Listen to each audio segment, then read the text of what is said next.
अस्सलाम वालेकुम।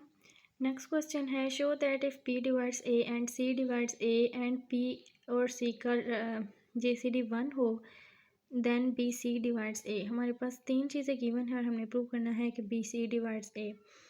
सिंस हमारे पास गिवन है B divides A and C divides A, तो यहाँ पे हम डेफिनेशन अप्लाई करते हैं डिविजिबिलिटी की।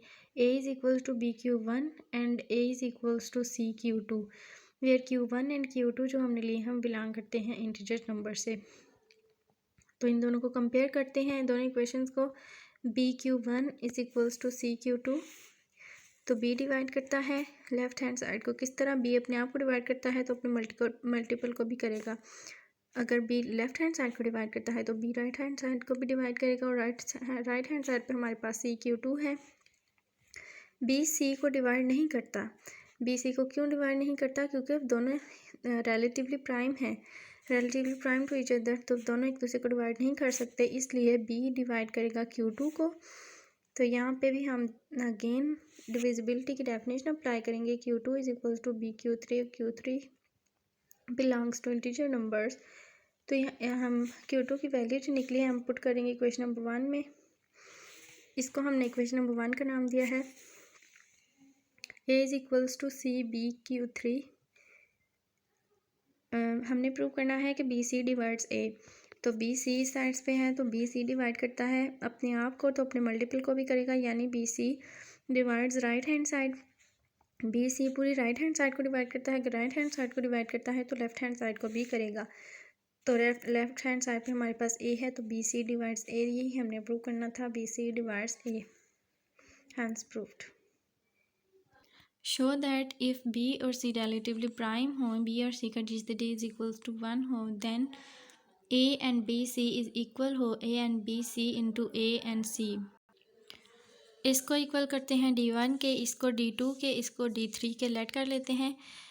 सिंस D1 फैक्टर है B का, D1 is a factor of B and D2 is a factor of C, और B हमारे पास गिवन है कि B और C रिलेटिवली प्राइम है, सो D1 और D2 भी रिलेटिवली प्राइम होंगे। तो D1 divides A and D2 divides A, तो इन दोनों को मल्टीप्लाई करेंगे ऊपर, क्योंकि हमने प्रूव करना है कि D1 D2 जो हमें नाम दिया था D1 D2 इक्वल है D3 के, D1 मल्टीप्लाई D2 इक्वल है D3 के। तो इन दोनों को हम मल्टीप्लाई करेंगे। D1 D2 divides A, since D1 and D2 का GCD 1 है। Also D1 divides B and D2 divides C। So multiply करेंगे ऊपर नीचे। D1 D2 divides B, D1 D2 divides BC। दो हमारे पास आए हैं, एक आया है D1 D2 डिवाइड्स A और सेकंड आया है D1 D2 divides BC। But हमने ऊपर कहा था कि A और BC का GCD D3 है, तो ये जो भी निकला है कॉमन डिवाइज़र होगा।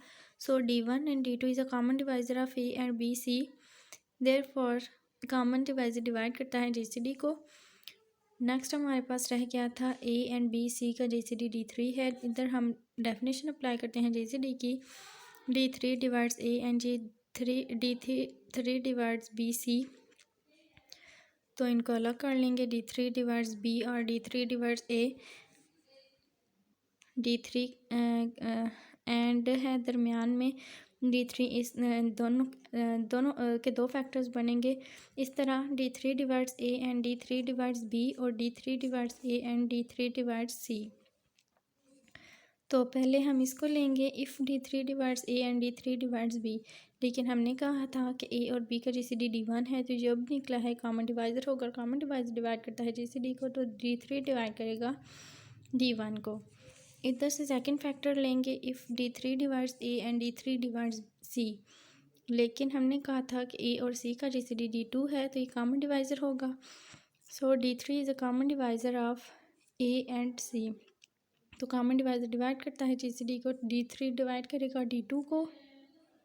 यहाँ से आ जाएगा कि D3 divides D1 dot D2, ये second equation from equation number 1 and 2 दोनों एक दूसरे को डिवाइड कर रहे हैं, दोनों एक दूसरे के इक्वल होंगे। d3 is equals to plus minus d1 d2, d3 is equals to d1 multiply d2 since d1 and d2 are positive being GCD। ये हमने प्रूव करना था, हैंस प्रूव्ड।